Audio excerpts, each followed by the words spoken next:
Okay, so the plasma membrane, the cell membrane of your platelets also serve here as the receptor binding site of the different substances. So as to the receptors, we can classify the receptor here as the following. Again, the receptors serve here as our an area in which the different substances were able to bind that will help here activate or inhibit your platelets activation. So again, we classify here the receptors as the following group or the family of receptors. So we have here the CAM, the call it as your cell adhesion molecule. The receptor found in the plasma membrane or the cell membrane of the platelets could belong to any of the following family of receptors. So it may be in the family of the integrin family, also here the leucine-rich repeat family, or the immunoglobulin family, or you could also have the selectin family or STR. Again, the STR stand here for the 7 transmembrane receptors. So these are actually specific na receptors. First one, we have here the GP glycoprotein 1A2A. The glycoprotein 1A2A is needed here to bind with your collagen. Try to bind with the collagen. The receptor glycoprotein 6 binds with your thrombospondin. Your GP1B95 complex bind with your von Willebrand factor para makapag-bind ito sa ating collagen. And we have also here the receptor GP2A3 2B3A that is needed here to bind with your fibrinogen in order for your platelets to undergo the platelet aggregation. As for the classification, your GP1A2A belongs to your CAM integrin family. Your GP6, on the other hand, belongs to your immunoglobulin, CAM immunoglobulin family. Your GP1B95 complex belongs to your leucine-rich repeat family. And the GP2B3A belongs also to your integrin family. Okay, then we have here another receptor. We have the STR. So these are your 7 transmembrane receptors. So again, these are actually receptor for your agonists or your ligand. Again, there are some agonists here. All of the agonists here actually activates your platelets, except your number 5. This is an agonist or ligand here wherein it try to inhibit your platelet activation.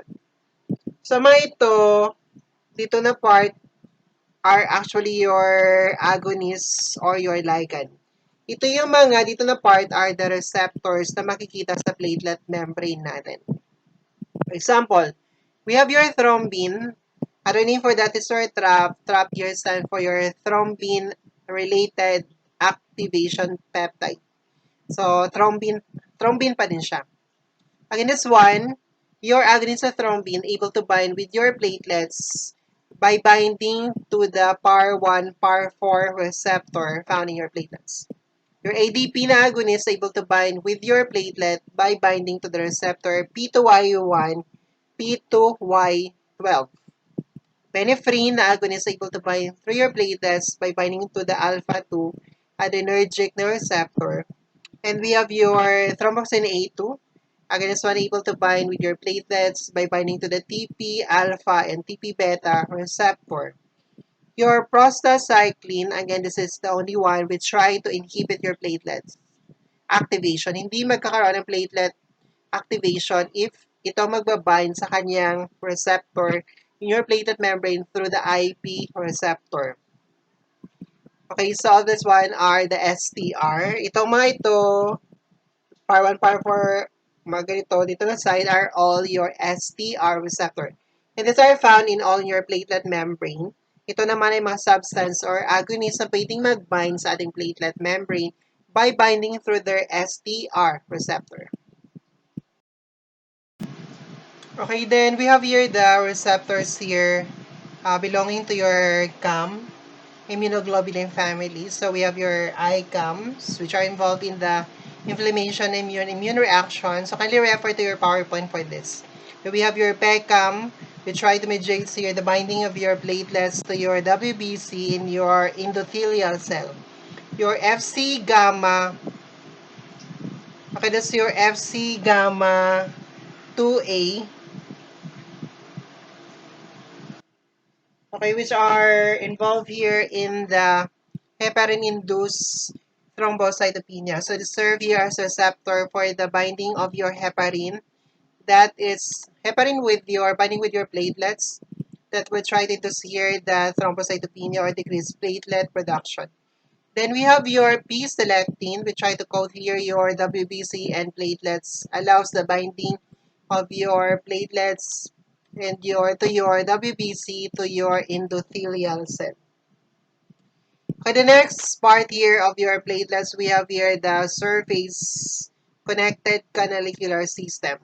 So from the word itself, this is surface connected canalicular system just being connected to your plasma membrane surface. So this is just a hollow tube here, or it's only a canal-like structure that would allow the substances here coming from the environment na in endocytos ni platelets natin para dumaan siya, parang daanan lang siya for the substances which have been endocytos here by your platelets to allow the substances to be stored to the granules of the platelets. Another one, your surface-connected canalicular system also serve here as a passageway once your platelets try to degranulate and allows the contents of the granules here to be released to your peripheral circulation. So, itong dinadaanan. Okay, the next part, we have here your DTS or simply your dense tubular system. The dense tubular system considered here to be the control center and try to sequesters the calcium here needed for the platelet or during the platelet activations. Another thing about your DTS is one is not connected to your plasma membrane. Hindi siya naka-attach sa ating plasma membrane. So, I mean to say this one is just flowing here or free floating on the cytoplasm of your platelets but not connected directly with the plasma membrane. Another function of your DTS, again, it tries to provide the necessary enzymes for the platelet activations. Again, these are the enzymes based on our discussion on the first topic with the icosanoid pathway or the cyclooxygenase pathway. So we have here the enzymes phospholipase A2, we have also here the cyclooxygenase, and we have your thromboxane synthase. Again, those are the enzymes needed for your icosanoid pathway para makapag-produce tayo ng thromboxane A2, which is a substance which help here activate your platelets. The next one, we have here the cytoskeleton, also called here the sol-gel zone. So the cytoskeletons includes here the three cytoskeleton, microtubules, microfilaments, and we have also here the intermediate filaments. So for the basic functions of your cytoskeleton, so number one, it helps here maintain the shape of your platelets. It will also allow the platelet to undergo changes in the shape. So it would be responsible here for the flexibility of your platelets. Another one function here, it would allow the extension of the pseudopodia of the platelet, especially during the platelet activation. The third one, so this is responsible here for the release of the content of the granules of the platelets. Para mag-release ng content ng granules ng platelets natin, kailangan i-activate siya ng cytoskeleton by contraction. Iko-contract niya, ganon, pipigain niya para mag-release ng content ng granules ng ating platelets. Pero pag sinabi mo, dinadaanan, paano lumabas ang content ng granules, ang dinadaanan nila is your surface connected canalicular system. But responsible here, but what is responsible here for the release of the content of the granules through the contraction of this one is your cytoskeleton. So we have here the cytoskeleton. So we have the microtubules. So pag microtubules natin in a cold temperature, ang shape ng platelet natin appears to be round, circular, but warming, so warm temperature would restore the platelet's normal shape na discoid. Thus, we have here the microfilaments. So, when the platelets is in the resting stage, hindi siya active, so it would appear to be amorphous and granular. But when your platelets in the active state, so it would appear to have the filamentous and contractile na form. Then we have here the intermediate filaments. This includes your desmine and vimentin. So the intermediate filaments here try to connect both your microtubules and your microfilaments.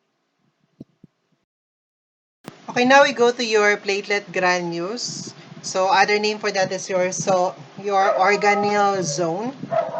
Okay, for the platelet granules, we start here with the alpha granules. Okay, the alpha granules, primarily, the content of that is primarily from the megakaryocyte and the endocytosubstance. Okay, so again, the content of your alpha granules, so some of that would actually came from the megakaryocytes, others are coming from the environments which has been endocytos. Okay, each of the platelets contains approximately 50 to 70, that's 50 to 80 granules. And that one again is being stained here gray with the osmium oxide na dye. Okay, so we have here your examples of the content of the alpha granules. So first one, we have platelet-derived growth factors, endothelial cell growth factors, and we have also here the transforming growth factor beta, which are involved in the mitosis of your vascular fibroblasts and then your smooth muscle cells. On the other hand, we have here the adhesive na proteins, thrombospondin, fibronectin, and we have your beta thromboglobulin, which are involved in the production of your APC protein S complex. Other content, we have here your platelet factor 4, which is involved here in the heparin-induced thrombocytopenia by heparin neutralization. Same time, also try to inhibit here the megakaryocytopoiesis. Plasminogen, again, this is a substrate. This is needed here for your fibrinolysis or your clot dissolution. And your Pi1 or your plasminogen activation inhibitor 1 plus or alpha 2 antiplasmin, it try to inhibit your fibrinolysis. Protein C inhibitor is also part of the alpha granules content of platelets. They are also involved in the coagulation, inhibition, or control of your coagulation. Anyway, we'll be discussing, we'll be encountering each of that one as we go through with the different topics here in your HEMA 2. Okay, so again, basically your alpha granules able to release the content of the granules here by fusion with the surface connected canalicular system. So medyo tamad si alpha granules. So para ma-release ang kanyang content, so ipapadala niyo lang sa surface connected canalicular system instead of allowing to release to your plasma membrane. Ito naman si dense granules. So again, able to release here the content of these granules by directly allowing it to transport the content of the granules to the plasma membrane.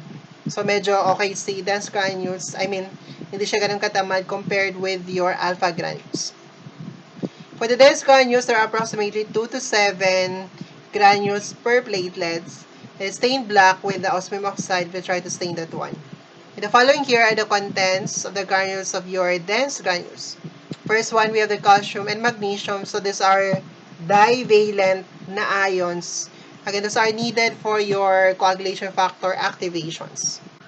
ADP, so ito ang your ADP again, try to bind with your platelets by binding to its STR receptor na P2Y1, P2Y12. And then again, ADP is needed for your platelet aggregation. That's what we have discussed previously. Serotonin, this is needed here for smooth muscle vasoconstriction to help here prevent further blood loss. And ATP, although identify siya na content ni alpha, ni dense granules natin, but then again, wala siya masyadong significant or function with the platelet activation. Okay, the next one, we have here the lysosomes, so lysosomal enzymes. So basically, these are the enzymes which are needed here during the blood vessel wall digestion during the in vivo aggregation process. The following enzymes are the content of the lysosomes. So we have here your aryl sulfatase, beta-glucuronidase, acid phosphatase, and we have also your catalase. Okay, so we now go to the platelet function. So as a review, so we have here several platelet function. First one, we have the platelet adhesion. So platelet adhesion is just the binding of the platelets to your surface. So kailangan mo lang expose na collagen, then your platelet able to bind through your exposed collagen here through the von Willebrand factor, and you'll be needing here the receptor na GP1B95 complex. Platelet activation is just the morphologic changes in the shape of the platelets through your microfilaments or your cytoskeleton activation. Then platelet secretion, so able to secrete the content of their granules. And the platelet aggregation, so this is the binding of the platelet to one another. So kailangan mo lang ng glycoprotein membrane receptor na GP2B3A, binding that one to your fibrinogen that will allow sa platelets then to stick to one another to form here an aggregates. So as a summary here of the platelet secretions, so first one, para ma-activate ang ating platelet, just need to have a ligand or agonist binding to their corresponding na STR receptor. Once nakapag-bind na sila, it would allows the microfilaments or cytoskeleton contraction. Then, eventually, it would allows the granules here para mag-release.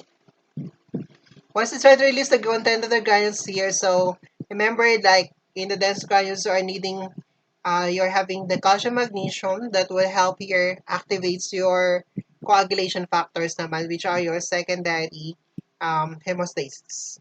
So simultaneously, it will result here to the clotting process to help stop the bleeding to help stop further the bleeding process. Okay, then we have also here the activation for platelets. Activation of platelet require here the G protein or your guanyl. G protein, the form of your GTP or your guanyl triphosphate that would eventually convert it to your diphosphate pag nagbigay siya ng energy in the form of your GDP or G proteins. Okay, we have here several G proteins. We have the G1. Its main function, we try to decelerate adenylate cyclase, decrease cyclic AMP that would be needed here for the platelet, that results in your platelet activation. Another one, we have GQ. Its main function, try to activate the enzyme phospholipase C. It would activate your IP3 DAG pathway, which is needed here for the platelet activation then. G12, activate your protein kinase, which are needed here for the contraction of your microfilaments, and also your splectrin that is needed here for the platelet activation. GS, it try to accelerate adenylate cyclase, increase cyclic AMP, that would result here to inhibition of your platelet activation. So, we go back here again to your icosanoid pathway or your cyclooxygenase pathway. So, there are two pathways for that, for the platelet activation, and this is for the platelet inhibition. If activation of your icosanoid pathway occurs in the platelet membrane, so we have the steps for that. Phosphatidylinositol will be converted to your arachidonic acid, catalyzed by the enzyme phospholipase A2. Then arachidonic acid will be converted to your prostaglandin G2 by the action of your enzyme cyclooxygenase, which is further converted to your prostaglandin H2 with the enzyme peroxidase. If this one is acted upon by the enzyme thromboxane synthase, that will be converted here to your thromboxane. Then your thromboxane able to bind sa kanyang receptor. Ang kanyang receptor ulit na STR. In your platelet membrane, we have your TP-alpha, TP-beta. Once this thromboxane binds to its receptor, ito mangyayari. Decelerate adenylate cyclase, decrease cyclic AMP, sequesters calcium from DTS, and contraction of your microfilaments that would enable the platelets to release the content of its granules, and therefore resulting to the platelet activation. Ito ay platelet activation. On the other hand, kung dito naman tayo activation of your icosanoid pathway here in your endothelial cells, ito mangyayari. Once your PGH2 is acted upon by the enzyme prostacyclin synthase, what you produce here would be your PGI2 or your prostacyclin. Once you have your prostacyclin, it binds to its receptor. Ang kanyang STR receptor is the IP receptor. Once mag-bind ang prostacyclin natin, PGI2, to the IP, itong mangyayari. Accelerate adenylate cyclase, increase cyclic AMP, sequesters calcium 2-DTS. Pag sabing sequester calcium 2-DTS, it-store niya ng calcium natin sa DTS, so hindi magagamit ang calcium. Then, it will inhibit here the contraction of your microfilaments, and therefore, the platelets will not secrete the contents of the granules, and therefore, it will inhibit your platelet activation. Okay, another pathway for the platelet activation, we have here your IP3 DAG or your inositol triphosphate diacyl glycerol pathway. So again, the substrate for that is still your phosphatidyl inositol, only that what your enzyme for this one is your phospholipase C instead of the usual phospholipase A2. And upon catalyzing here catalyzed by your phospholipase C, phosphatidyl inositol will be converted to your IP3 DAG. Once you have your IP3 DAG, what you have here will be sequestration of your calcium from the DTS, contraction of your microfilaments, and that's also help here in the activation of your platelets. Okay, so thank you.